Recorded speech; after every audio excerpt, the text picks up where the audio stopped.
네, 연극은 놀이다. 현대 연극의 거장 피터 브룩이 한 말입니다. 영화 감독 지망생이 대학 시절에 평생 한 번도 해본 적이 없던 연극에 빠져서 젊은 시절을 그렇게 보내고 또 반세기가 지나다 보니까 어느새 가장 유명한 연출자가 돼 있었습니다. 번역, 연출가 그리고 공연단체의 예술 감독으로 다양한 분야를 넘나드신 23회 김천리 동문과 얘기를 나눠보겠습니다. 김 감독 뭐 잘 아시겠습니다만 새로운 연극을 제시하면서 우리나라 연극의 지평을 넓혔다 이런 평가를 받고 있는 그런 분입니다. 오늘 얘기 나누면서 그 연극 얘기 그리고 인생 얘기 해보겠습니다. 안녕하십니까? 네, 안녕하세요. 예. 바쁘실 텐데 시간 내주셔서 감사드리고요. 요즘에 근황은 어떻게 잘 지내십니까? 바쁘지가 않습니다. 백수에 가깝고요. 예. 그리고 지금 초등학교 다니는 손자 둘이 있는데 둘 돌봐주면서 그러면서 지금 한 서너 작품, 작은 작품들을 지금 이렇게 계획을 해보고 있습니다. 네. 뭐 지금도 좀 그렇지만은 그때 당시만 해도 또 연극 그러면 뭐 사실 가난한 어떤 예술인의 어떤 상징 같은 것인데 그리고 또 서울고등학교 명문고등학교를 나오셨는데 어떻게 하다가 연극을 하시게 됐나 이런 궁금증은 사실 많을 것 같습니다.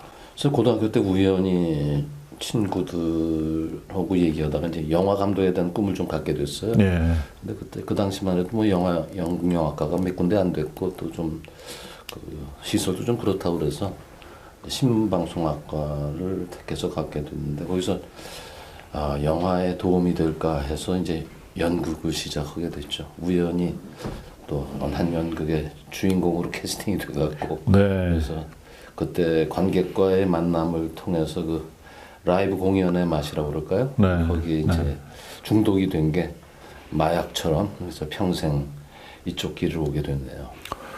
그 당시에는 사실은 무대라고 하는 것이 아날로그 뭐 영화와 그다음에 연극 뭐 이 정도밖에 사실은 존재하지 않았던 상황이었던 것 같은데 그래서 뭐 오히려 연극 무대가 좀 활성화되어 있기도 하고 좀 그런 느낌도 좀 있습니다. 그런데 그 계보라고 할까 선생님의 그러니까 우리 선배님의 스승 뭐 이런 분들은 어떤 분들이 계십니까? 저는 사실 일찍부터 연극계를 한 2년 간격으로 많이 떠돌아다녔어요. 네. 그래서 뭐 역사로는 아직 정확히 나와 있지 않지만은 그 당시만 해도 연출들이 대부분 극단에 소속해서 거기서 작업을 해나갔거든요. 네. 선배들을 모시고. 그래서 저는 그 최초의 프리랜서 연출가라고 할까요? 그러시군요. 예. 좀 그냥 광야로 나와버렸어요. 네, 네. 좀 딱 그 당시 제 마음에 드는 단체라고 할까? 그런 것도 뭐 젊었으니까 꼭 딱히 그런 것이 없다라는 기분이 들어서 뭐 고생길로 들어선 거죠. 더욱더. 그러시군요. 예. 그 아까 이제 연극 주인공이 처음 되셔가지고 연극의 길로 들어오셨다고 하는데 어떤 작품으로 어떤 역할을 맡으셨습니까? 그게 이제 서부극이에요. 서부극이요. 예. 미국 작가가 쓴 서부극인데 뭐 그 사람은 장르를 작가는 소극적 비극이라고 그래서 굉장히 우스꽝스러우면서도 비극성이 깔려 있는 작품이다. 네. 스스로 그렇게 했던 규정했던 작품인데 동네에서 왕따 당하는 친구가 어떻게 사람들의 오해로 영웅처럼 돼갖고 네네. 그래서 뭐 그 동네에 아주 여자들도 한테도 인기가 있고 그러다가 나중에 본인이 의도하지 않은 거였죠. 근데 그렇게 취급을 받다가 또 본인이 의도치 않게 폭로가 되면서 네. 그 여자한테 총 맞고 죽는 그런 얘기였어요. 그때 여자한테 총을 맞았군요. 예, 술집 여자. 되게 뭐 서부극에 그 싸롱 나오잖아요. 예, 술집 여자한테. 근데 이제 사실 그 연극이 저한테 굉장히 인생에 중요했던 것은 굉장히 웃기다가 끝에 가서 죽으면서 묘비명을 써달라고 그래요. 네. 네, 묘비명이 저는 그게 굉장히 와닿았어요. 나는 태어났다가 죽었다. 그리고 물음표. 네. 그게 묘비명 전부였어요. 네. 그래 인생이란 그런 거 아닌가. 뭐 결국은 다 재로 돌아가는데 그런 생각을 뭐 좀 많이 하게 됐죠. 그래서 그리고 또 중간에 관객들을 뭐 엄청 웃기니까 네. 그게 또 저한테 관객과 직접 소통 그리고 제가 그러면서 죽을 땐 또 관객들은 굉장히 조용해지고 그래서 거기서 오는 그 라이브의 쾌감 그런 걸 느꼈었던 것 같아요. 연출도 하시고 배우도 하시고 또 예술 감독도 하시고 또 어쨌든 연극 행정도 하시고 여러 분야 뭐 연극의 전 분야를 다 섭렵을 하셨는데 그 가운데 제일 뭐 나는 이게 제일 뭐 적성에도 맞고 이 분야가 맞는 것 같다. 그리고 어떤 연극인으로 나를 기억해 줬으면 좋겠다. 이런 분야가 뭐 따로 있으신가요? 저는 그냥 연극인으로 기억되면 뭐 기억해 주신다면은 네, 되겠고요. 네, 네. 그런데 아무래도 제가 연출 작업을 제일 많이 하게 됐는데 네. 사실은 배우가 가장 그 연극에선 특히 아주 매력적인 그렇죠. 네. 직업이라고 생각을 해요. 그게 무슨 꼭 환호를 받아서 뭐 이런 게 아니라 관객과 직접 그 현장에서 바로 소통이 된다는 거죠. 그래서 바로 관객이 어떻게 받아들이고 있는지를 갖다 바로 느낄 수 있고 그냥 소통의 측면에서 가장 그 감각적으로 와닿는 것은 배우의 직업이고 그 앞광대라고 그러지 않습니까? 네. 그리고 이제 연출 뭐 이런 사람들은 뒷광대라고 하는데 이제 또 그거를 관객과 무대가 소통하는 걸 뒤에서 보면서 미소 짓는 네. 잘 될 때는 네. 그런 직업이 또 연출 직업이니까 또 그것도 그거 나름대로의 또 대단한 매력이 있죠. 그 뒷광대 이 말씀하시니까 요즘에 그 이제 SBS에서 그 김민기 씨 다큐멘터리를 쭉 했는데 본인은 뒷것이다 뭐 이렇게 하시면서 그 양성하는 그 모습이 상당히 그 뭐랄까요 인상적이었습니다. 그러니까 그런 역할을 포함해서 다 섭렵을 하셨다는 것을 봐서는 상당한 그 영향력이 있지 않았을까 하는 생각도 합니다. 김민기 씨 얘기가 나와서 말인데 네. 사실 연극계에서 누구의 영향을 받았냐고 말씀하실 때 뭐 저는 별로 없다고 얘기를 하다시피 했는데 저는 가장 존경하는 연극인이 누구냐 한다면 저는 김민기 씨예요. 아 그러시군요. 예. 그분하고 직접적인 작업을 뭐 해본 적은 없고 그분의 음악을 제 연극에 갖다 쓴 적은 있어요. 연배도 좀 비슷하실 것 같은데 그죠? 연배이죠. 예. 그분은 제가 진짜 존경하는 그런 분이죠. 네. 또 최근에 뭐 얘기가 좀 빗나가는지 모르지만 내 이름을 남겨서 뭐 하겠냐, 남길 이유가 무엇이냐 하는 뭐 대단한 저도 그런 욕심이 젊었을 때는 있었지만 네. 뭐 사라져간다고 할까요? 그런 이제 끝이 다가가니까 그런 생각을 하는데 그 선배는 저보다 몇 발 앞서서 저보다 더 유명하고 그런데도 불구하고 그런 얘기를 했다라는 것이 굉장히 최근에 또 가슴에 와닿고 그랬어요. 네, 그렇습니다. 그 서울국제공연예술제 하면서 예술 감독을 하셨는데 그때 이제 그 굉장히 많은 나라들을 다니시면서 작품을 선정을 하셨다고 얘기를 들었습니다. 그 작품 선정 기준은 또 어디에 두셨고 그리고 그 연극제 가운데서 제일 기억에 남는 그런 작품은 어떤 것이 있었습니까? 저의 기준은 연극은 제가 뭐 배우가 가장 중요한 거라고 믿는데요. 그다음에 연출도 중요하지만은 기본 텍스트가 있을 경우엔 텍스트를 어떤 강력한 텍스트를 갖고 있느냐 그리고 그걸 배우들이 어떻게 구현해내느냐가 가장 중요한 거라고 생각을 하는데 그 배우들이 살아있는 그러한 연극이 저는 사실은 첫 번째 대상이었어요. 네. 더군다나 우리나라가 지금은 이제 연극 배우들이 젊은이들이 많이 배출되고 있지만 사실 불과 10여 년 전까지만 하더라도 젊은이들은 많이 배출되는데 나이 든 사람들은 전부 연극에서 빠져나가는 그런 힘드니까 그래서 층이 좀 다양하지 않았거든요. 네. 그래서 근데 외국 연극을 보면은 뭐 세대별로 골고루 같은 작품에 포진이 돼서 같이 작업을 한단 말이죠. 우리는 젊은이들은 젊은이들끼리 그렇죠. 늙은이들은 늙은이들끼리 연극도 좀 그런 경향이 있는데 그래서 그런 것이 저한테 중요하게 생각이 됐고 또 하나는 좀 새로운 어떤 형식을 갖고 있는 작품인가 우리가 지금까지 보지 못한 새로운 작품인가 그리고 또 하나 가장 중요한 것은 이 삶과 사회에 대해서 어떻게 좀 깊게 파고 들어가서 고민을 하고 있는가 하는 껍데기에 얄팍한 어떤 판단이나 평가가 아니라 좀 근원적으로 들어가 보려고 노력하는 그런 작품 그런 작품들 한 그 정도가 기준이었다고 저는 생각합니다. 네. 그동안에 뭐 연출상 많이 수상하신 걸로 잘 알고 있습니다. 그 서울연극제 번역상도 받으신 걸로 알고 있는데 그래도 여기가 요 상이 제일 기억에 남고 애착이 간다 그런 건 어떤 것이 있습니까? 글쎄요, 제가 또 뮤지컬도 한 3년 이상 한 것 같아요, 중간에. 예. 뮤지컬에서 뜻하지 않게 뮤지컬을 뭐 번역만 조금 하고 그러다가 본격적으로 첫 번째 들어갔던 작품에서 상 받았을 때 좀 아주 굉장히 기분이 좋았죠. 아, 그러셨군요. 다른 상들은 조금 몇 개씩 이렇게 받아본, 전극 쪽에서는 좀 받아본 경험이 있으니까 네. 아, 뮤지컬 쪽에서도 나의 이 부분을 좀 그래도 인정해 주는구나 하는 네. 그랬던 적이 한 번 있습니다. 뮤지컬이 연극하고는 많이 다를 것 같긴 한데 이게 음악적 요소들이 많이 포함이 돼 있으니까 음악도 좀 같이 하모나이징이 돼야 되고 뭐 여러 가지 뭐 저는 뭐 전문가는 아닙니다만 그럼 공동작업도 뭐 보다 더 보통은 전극보다 이제 보다 더 공동작업이죠. 그러죠. 분야가 뭐 연극은 연출이 어떤 주도를 확 해나갈 수 있다면은 다른 분야들은 좀 배우 외에 다른 분야들은 아무래도 좀 약하거든요. 근데 뮤지컬은 뭐 각 분야가 다 살아 있어야 되니까. 네, 예. 그러니까 스텝진의 탄탄함 그리고 그들의 조화 이런 게 굉장히 중요해서 어떻게 보면 상대적으로 연출은 조율 정도 하고 끌고 나가는 데서 도리어 좀 더 전극보다는 약할 수도 있다라는 뭐 그런 제 개인적으로는 그런 생각도 들어요. 네. 근데 좀 제가 할 수 있을 때는 전 뭐 악보 제대로 볼 줄 모르거든요. 그러니까 아직은 전문적인 뮤지컬이 왕성하게 가지 못했을 그 시기였던 것 같아요. 그러니까 제가 예. 짧게 뮤지컬 연출가로서의 인생은 끝났던 것 같아요. 그 사모님하고 뭐 그 부부 연극인으로 유명하십니다. 그 사모님이 99년 그 동아연극상 여자연기상 받으시고 이 같은 분야에 있다 보면 좋은 점도 있고 또 단점도 있고 뭐 이러실 것 같긴 한데 뭐 애환이랄까 아니면 같은 분야에 계시면서 느끼는 감정 같은거나 소회 같은 게 있으시면 말씀해 주시죠. 전 사실 이제 제철을 결혼하고 난 뒤에 연극 쪽 제가 이제 좀 입문을 시킨 거나 마찬가지인데 30 넘어서 네.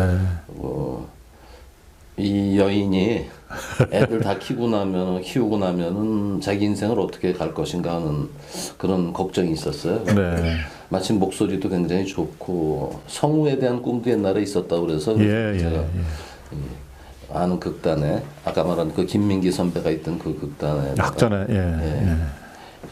워크샵 단원으로 넣어서 연극을 시작했고 네. 그리고 저하고도 좀 한 몇 년을 같이 하다가 제가 저하고만 해서는 안 되겠다. 다른 경험을 많이 하게 해야 되겠다. 그래서 쉽게 말하면 방출을 했어요. 방출을 해서 그 이후로는 지금까지 같이 작업을 한 경우가 별로 없는 것 같아요. 거의 없는 것 그러시군요. 같아요. 근데 물론 가장 힘들었던 거는 경제적인 것이었죠. 그러시군요. 그 요즘에 진짜 그 아날로그 무대, 뭐 방송 환경 자체도 바뀌고 그 예술의 환경이 많이 바뀌는 것 같습니다. 특히 이제 뭐 드라마 시장은 지금 상황이 많이 바뀌고 있는데 연극을 통해서 내가 하고자 했던 얘기, 그러니까 뭐 화두를 하나 붙잡고 계셨다면 어떤 것이었고 또 연극을 뭐 한마디로 정의하기는 어렵겠습니다만은 선생님이 나름대로 가지고 계신 철학이랄까 이런 건 어떤 것인지 궁금합니다. 제가 연극을 처음 시작하고 뭐 한동안은 뭐 영화나 드라마가 우리가 그렇게 성하지 않을 때였으니까 가난하더라도 연극만 이렇게 가면 그 나름대로의 그 의미가 있다고 생각을 했어요. 근데 한 40쯤 돼서 제가 과연 난 연극을 통해서 무슨 얘기를 하려고 하는가 하는 어떤 의문이 생기기 시작했어요. 그래서 이렇게 세상을 제 나름대로 보니까 우리 사회에 많은 사람들이 자기는 죽지 않을 것처럼 생각하고 살아가는 것 같더라고요. 다른 사람은 다 죽어도. 네. 그래서 죽음 우리 모두에게 다가오는 건 언젠가 다가오는 건데 시간차만 있을 뿐 그 죽음을 왜 이렇게 안 다루고 있는가 우리는.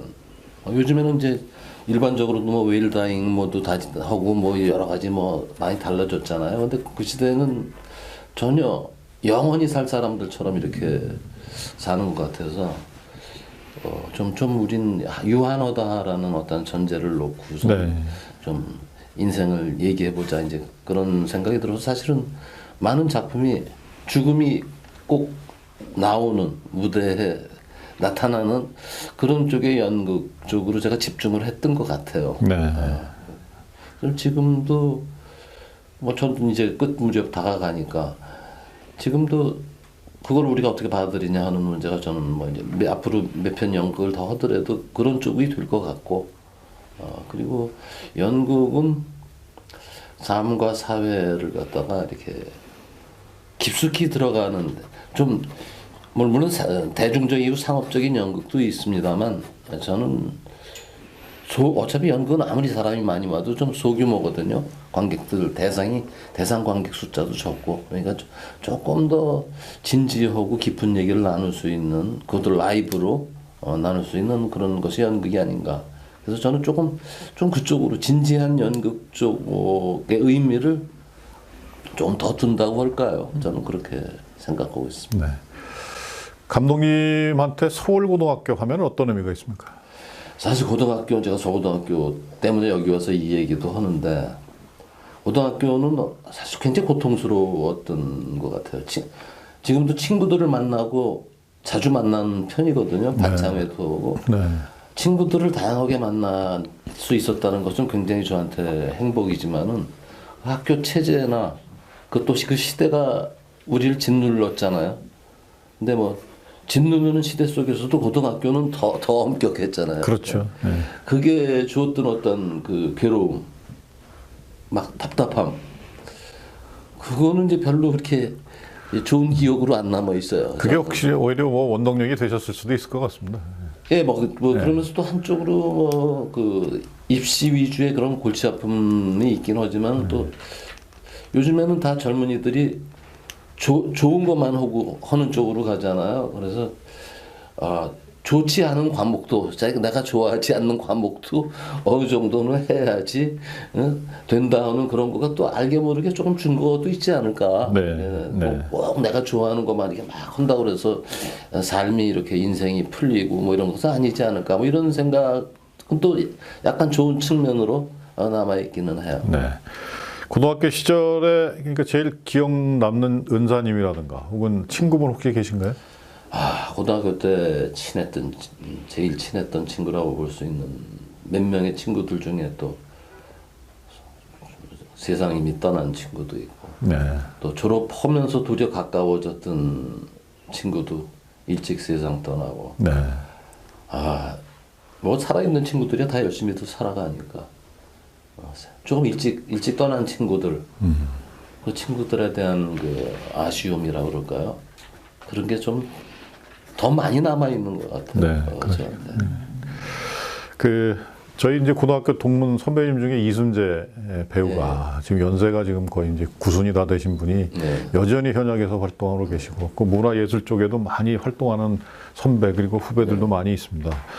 아마 지금 뭐 우리 후배들도 이제 뭐 연극을 포함해서 문화예술 쪽에 관심이 있는 후배들이 많을 텐데 우리 이 젊은 후배들한테 조언 한마디 해주신다면 어떤 조언 주시겠습니까? 글쎄요, 세상이 하도 빨리 변하고 제가 하는 조언으로 이 세상의 속도를 따라갈 수 있을지는 모르겠는데 글쎄요, 우리 연극은 다양합니다. 연극이나 무슨 뭐 영화나 드라마 뭐 다 다양하지만은 그 다양성을 도리어 자꾸 너무 대중적인 거나 상업적인 쪽으로만 자꾸 생각하지 말고 조금 힘든 쪽이지만은 조금 더 이렇게 세상을 진지하게 바라보는 그런 쪽의 작품들에 조금 더 신경 써주는 사람들이 더 있었으면 좋겠다라는 생각도 들고 또 하나 대중적으로도 뭐든 정상에 갔다 하더라도 금방 떨어질지 모른다. 그러니까 제가 좋아하는 문장 추락하는 것은 날개가 없다. 네. 근데 그것을 각오하고 올라갈 때는 굉장히 천천히 올라가는 것이지만 떨어진다 하더라도 너무 슬퍼하지 말고 또 당연히 올 수밖에 없는 것이다라는 생각하고 다음 세대한테서 또 넘겨줘야 되는 것인지도 모르고 두툼함이라고 그럴까요? 삶을 좀 이렇게 전체로 바라보는 저도 뭐 굉장히 올라갈 때까지 좀 올라간 부분이 있었어요. 남들이 보기에는. 그러나 공연계에서 문화 권력이 되지 않나 하는 두려움이 어느 순간에 있었는데 그게 외국 예술 감독의 추락하는 모습을 제가 목격하고 그래서 저걸 미리 각오해야 되는구나 준비해야 되는구나 그런 생각을 한 적이 있어요. 물론 끝까지 잘 유지되시는 분들도 있죠. 아까 예를 들어주신 이순재 선배님 같은 분은 잘 유지가 되지만 사실 흔한 경우는 아니니까. 그렇죠. 그러니까 항상 올라가는 곳은 내려갈 때도 있다. 추락이라기보다도 하강 곡선도 있다. 그런 마음으로 너무 연연하지 말고선 가면 어떨까. 그리고 더 많은 사람이 올라가 보지를 못해요. 그렇게 세상이니까. 예, 예. 네, 그 이제 21세기 뭐 변화가 뭐 아주 급격하게 빠르게 되고 있고 정말 무슨 요즘에는 코드 커팅이라는 말이 나올 정도 케이블까지 이제 막 이제 허물어지는 그런 세상이 돼버리고 뭐 어떻게 변화될지 예측이 안 되는 세상인데 이런 시대에 그 공연 예술 정말 그 아날로그 같은 공연 예술들은 어떤 방향으로 가야 될지 그런 생각이 혹시 있으면 좀 조언을 부탁드리겠습니다. 글쎄요, 이제 뭐 저를 비롯해서 좀 이제 나이 먹은 세대들은 아날로그 자체만을 핵심이라고 생각을 하거든요.